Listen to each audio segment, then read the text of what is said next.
os nossos cumprimentos a todos e votos de muita paz. Dando continuidade ao estudo que estamos fazendo do livro Os Mensageiros, pelo Espírito André Luiz e a psicografia de Chico Xavier, nós vamos nos lembrar que há 15 dias atrás nós fizemos o estudo do capítulo 34, Oficina de Nosso Lar. E o que era essa oficina de nosso lar aqui na Terra? Era justamente a residência humilde de Dona Isabel, né, uma trabalhadora do bem, juntamente com o seu marido, que era desencarnado, o Isidoro. E ele fazia uma proteção espiritual daquela casa, daquela residência humilde, onde se reuniam diversos espíritos do bem, querendo proporcionar o bem a tantos encarnados, desencarnados, né? Através daquele local, daquela reunião que era feita lá, esses espíritos, eles atuavam aqui na humanidade. E ali nós vamos nos lembrar também do Evangelho no Lar que nós fazemos semanalmente em nossas casas. Esse Evangelho, ele pode ser considerado um culto doméstico, mas assim, uma oficina de nosso lar. A nossa casa, ela pode ser considerada, se houver uma frequência, se houver uma necessidade do bem por parte de todos os que residem ali, uma necessidade de fazer o bem, né? De uma oração, de uma leitura de parte do Evangelho, de uma página do Evangelho. Então, tudo isso, com aquele rigor, com aquela frequência, aquilo tudo atrai a simpatia de vários espíritos, familiares, amigos, espíritos de luz, que poderão semanalmente comparecerem àquela reunião para através dela, adquirirem ensinamentos, transmitirem instruções. Tudo isso é importante para cada um de nós que participa desse Evangelho. E Jesus já dizia no Evangelho de Mateus, né, que onde dois ou mais se reunissem em meu nome, eu ali estarei. São palavras de Jesus, né? Quando dois ou mais se reunirem em nome de Jesus, eu lá estarei. Então, com certeza, esse Evangelho, semanalmente, com a frequência, com a seriedade, ele haverá de atrair todos esses espíritos de luz, né? Enviados de Jesus. Então, vamos à leitura desse capítulo 35, o culto doméstico que era realizado ali, naquela oficina de nosso lar, né? Naquela residência da Dona Isabel. Nas primeiras horas da noite, Dona Isabel abandonou a agulha que ela tricotava e convidou os filhinhos para o culto doméstico. Notando o interesse que me despertavam as crianças, Aniceto explicou. As meninas, filhas daquele casal, são entidades amigas de nosso lar, que vieram para serviço espiritual e resgate necessário na terra. O mesmo, porém, não acontece ao pequeno, que procede de região inferior. Então, o filho menor, ele não tinha vindo com essa incumbência espiritual, né? Com esse resgate e com a incumbência desse serviço espiritual. Ele provinha de regiões inferiores. Continuando, de fato, eu identificava perfeitamente a situação. O menino não se revestia de substância luminosa e atendia ao convite da mãe, não como quem se alegra, mas como quem apenas obedece. Com tamanha naturalidade, se sentaram todos em torno da mesa, que compreendi a antiguidade daquele abençoado costume familiar. Então, André Luiz, ele percebeu a naturalidade de todos se sentarem imediatamente em volta daquela mesa, né? Então, que aquele costume familiar já era antigo, foi isso que ele percebeu. A filha mais velha, que atendia por Joaninha, trazia cadernos e anotações e recortes de jornais. A viúva, Isabel, sentou-se à cabeceira e, após meditar breves instantes, recomendou à pequena Nelly, de 9 anos, fizesse a oração inicial do culto, pedindo a Jesus o esclarecimento espiritual. Todos os trabalhadores invisíveis do plano espiritual, né, sentaram-se respeitosos. Isidoro e alguns companheiros mais íntimos do casal permaneceram ao lado de Dona Isabel, sendo quase todos vistos e ouvidos por ela. Por quê? Porque a Dona Isabel ela tinha aquela mediunidade de vidência. E ela, naquele momento, ela conseguiu enxergar, né, todas aquelas presenças, inclusive do Isidoro, que estava ali presente. Tão logo começou aquele serviço espiritual da família, as luzes ambientes se tornaram muito mais intensas. Então, as luzes do plano espiritual ficaram intensas naquele momento.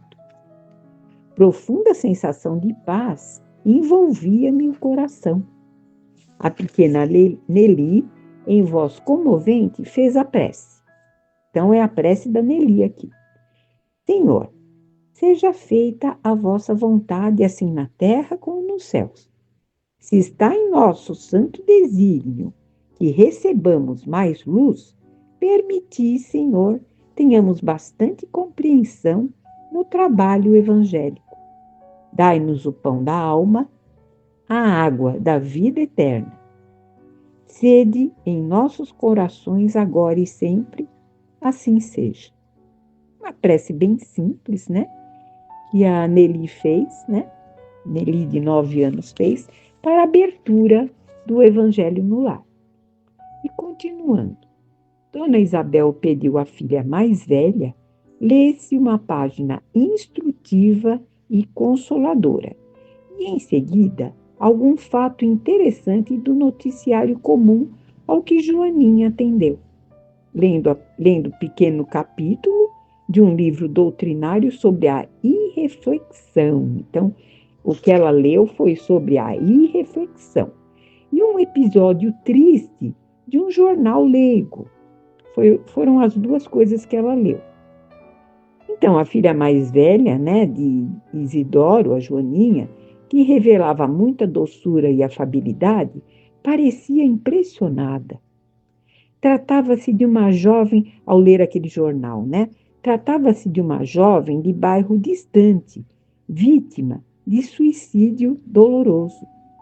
O repórter gravara a cena com características muito fortes e a leitora, ela estava até trêmula e sensibilizada com aquela leitura. Assim que Joaninha terminou, Dona Isabel abriu o Novo Testamento, como se estivesse procedendo ao acaso. Mas, em verdade, eu via que Isidoro, do nosso plano, ele intervinha na operação, ajudando a focalizar o assunto da noite. A seguir, fixou o olhar na página pequenina e falou. Aí Dona Isabel vai ler, né? A mensagem, versículo de hoje, meus filhos, está no capítulo 13 do Evangelho de São Mateus. E lendo o versículo 31, ela o fez em voz alta. Outra parábola lhes propôs, dizendo: o reino dos céus é semelhante ao grão de mostarda que o homem tomou e semeou no seu campo. Observei então um fenômeno curioso. Um amigo espiritual que reconheci de nobre condição pelas vestes resplandecentes, esse amigo colocou a destra sobre a fronte da generosa viúva. Então ele colocou as mãos, né, esse amigo elevado, né, sobre a mente da viúva. Antes que lhe perguntasse, Aniceto explicou em voz quase imperceptível. O Aniceto vai explicar a André Luiz, então. Aquele é o nosso irmão Fábio Aleto, que vai dar a interpretação espiritual do texto lido. Os que estiverem nas mesmas condições dele, do Fábio Aleto, poderão ouvir-lhe os pensamentos, mas os que estiverem em zona mental inferior receberão os valores interpretativos, como acontece entre os encarnados, isto é, teremos a luz espiritual do verbo de Fábio na tradução do verbo materializado de Isabel. Então, o que ele está dizendo aqui?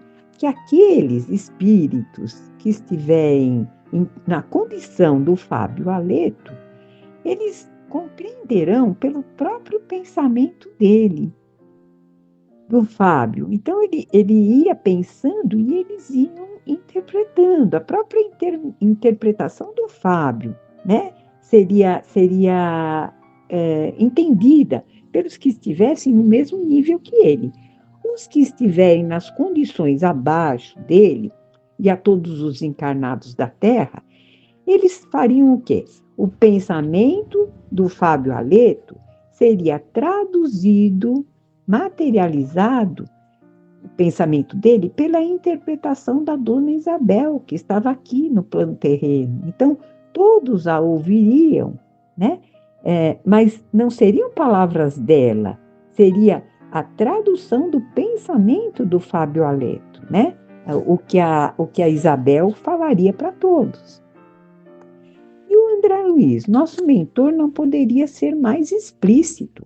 Em poucas palavras, ele fornecera o resumo da extensa lição. Notei que a viúva de Isidoro, Isabel, entrara em profunda concentração por alguns momentos, como se estivesse absorvendo a luz que a rodeava. Em seguida, revelando extraordinária firmeza no olhar, ela iniciou o comentário, que seria intuído, né? E aí as palavras dela. Lemos hoje, meus filhos, uma página sobre a irreflexão e a notícia de um suicídio em tristíssimas circunstâncias, que foi o que a filha tinha lido para eles todos. Afirma o jornal que a jovem suicida se matou por excessivo amor. Entretanto, pelo que temos aprendido, estamos certos de que ninguém comete erros por amar de verdade, verdadeiramente. Os que amam de fato, de verdade, são cultivadores da vida e nunca espalham a morte. A pobrezinha da notícia estava doente, perturbada, irrefletida. Entregou-se à paixão, que confunde o raciocínio e rebaixa o sentimento. E nós sabemos que da paixão ao sofrimento ou à morte não é longa a distância. Lembremos, todavia, essa amiga desconhecida com um pensamento de simpatia fraternal. Então, não vamos julgá-la por isso, né? O julgamento, aqui continuando, que Jesus a proteja nos caminhos novos.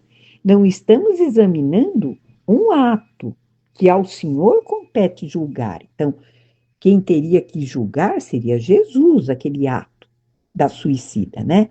Mas que tenhamos por ela o conhecimento do fato, né? Cuja expressão nós devemos extrair um ensinamento justo, não um julgamento. Nós temos que aprender que ela foi envolvida por uma paixão, né? O seu raciocínio ficou perturbado, ela não fez uma reflexão correta e se suicidou. Mas o julgamento não cabe a nós. Nós devemos a ela o quê? Uma simpatia fraternal, apenas isso.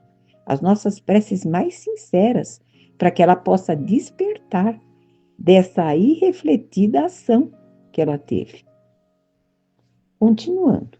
A mensagem evangélica dessa noite assevera pela palavra do nosso Divino Mestre aos discípulos que o reino dos céus é também semelhante ao grão de mostarda que o homem tomou e semeou no seu coração. Devemos ver nesse passo, meus filhos, a lição das coisas mínimas, o grão de mostarda semeado no coração. Então, seriam as coisas mínimas, não os efeitos grandes daquilo, mas as coisas mínimas. A esfera carnal onde vivemos está repleta de irreflexões de toda sorte. Raras criaturas começam a refletir seriamente na vida e nos deveres antes do leito da morte física. Então, caminhamos todos nós aqui encarnados de maneira irrefletida, segundo ela está falando. Não devemos fixar o pensamento tão só nessa jovem que se suicidou em condições tão dramáticas, ao nos referirmos aos ensinos de agora. Não só a ela devemos nos ater, né? Mas a homens e mulheres com maiores responsabilidades em todos os bairros, que evidenciam paixões nefastas e destruidoras no campo dos sentimentos, dos negócios, das relações sociais. Então, há muitos nessa condição de reflexão.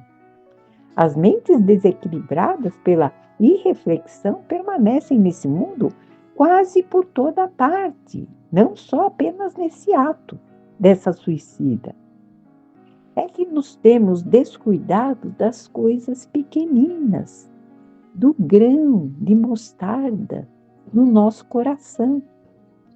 Grande é o oceano, minúscula é a gota, mas o oceano não é senão a massa de todas essas gotas reunidas.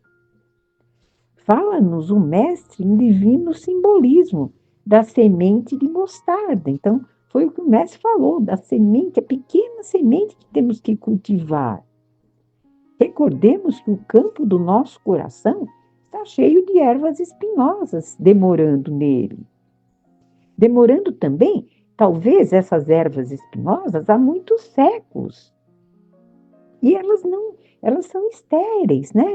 Elas não resplandecem, elas não se tornam nunca um grão de mostarda. Então, são várias ervas espinhosas que cultivamos há séculos em nosso coração. Naturalmente, não deveremos esperar colheitas milagrosas. É indispensável cultivar a terra e cuidar do plantio. A semente de mostarda, que se refere a Jesus, constitui o gesto, a palavra, o pensamento da criatura. Semente de mostarda.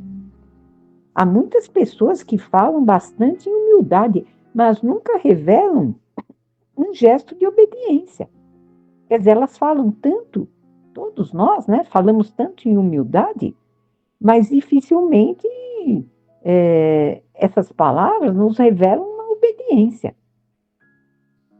Jamais realizaremos a bondade sem começarmos a ser bons. Tudo é um começo, tudo é um início, aquele grão de mostarda que Jesus se referiu.